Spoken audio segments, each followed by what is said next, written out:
সন্তান কি মৃত পিতামাতার উপকারে আসে? আমি কি আমার মৃত বাবা মায়ের জন্য এমন কিছু করতে পারি যা সওয়াব তিনি কবরের জীবনেও পাবেন? এমন আশঙ্কা হাজারো মুমিন ভাই বোনের, যারা তাদের বাবা মাকে হারিয়েছেন। তারা চায় এমন কিছু করতে যার সওয়াব কবরবাসী মা বাবা পাবেন, কারণ বস্তুবাদী জিনিস কোনো কিছুই আর তখন মৃত ব্যক্তির উপকারে আসবে না।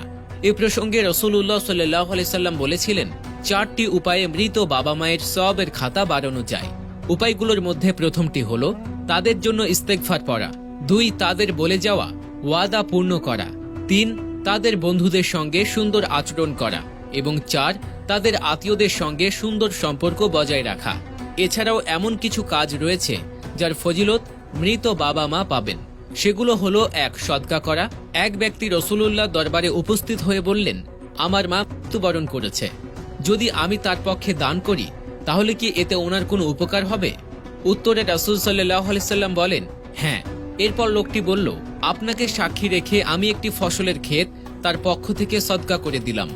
2 হজ, উমরাহ ও কোরবানির মাধ্যমে সোয়াব পৌঁছানো। তো বাবা মার পক্ষ থেকে হজ, উমরাহ ও কোরবানি করলে তার সোয়াব তারা পাবেন। 3 ঋণ পরিশোধ করা।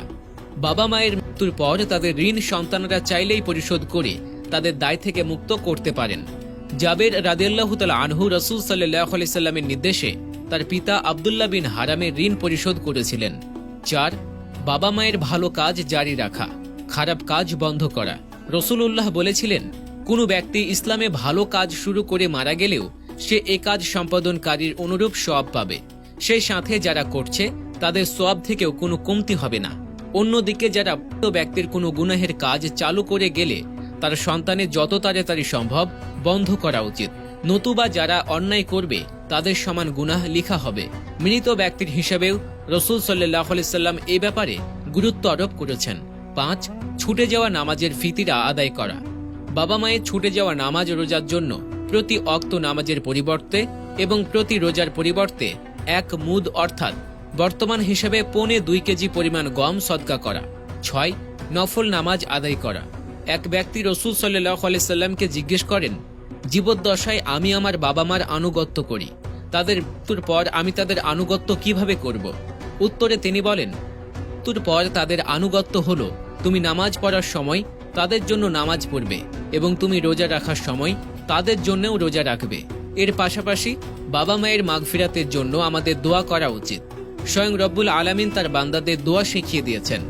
কবরে তাদের প্রশান্তির জন্য, মাগফিরাতের জন্য রাব্বির হামহুমা কামা রাব্বায়ানি সগীরা, অর্থাৎ হে আমার রব, তাদের উভয়ের প্রতি রহম করো যেমন তারা আমাকে শৈশবকালে লালন পালন করেছেন। এছাড়াও বাবা মায়ের জন্য দোয়া প্রসঙ্গে পবিত্র কোরআনে আরো বর্ণিত হয়েছে, রাব্বানাগফিরলি ওয়ালি ওয়ালিদাইয়া ওয়ালিল মুমিনা ইয়াউমুল হিসাব, অর্থাৎ হে আমাদের রব, রোজ কিয়ামতে আমাকে আমার পিতা মাতা ও সকল মুমিনকে ক্ষমা করে দিন। মহান রব্বুল আলামিন প্রত্যেক মুমিনের বাবা মায়ের গুনাহগুলো ক্ষমা করে দিন। আমিন।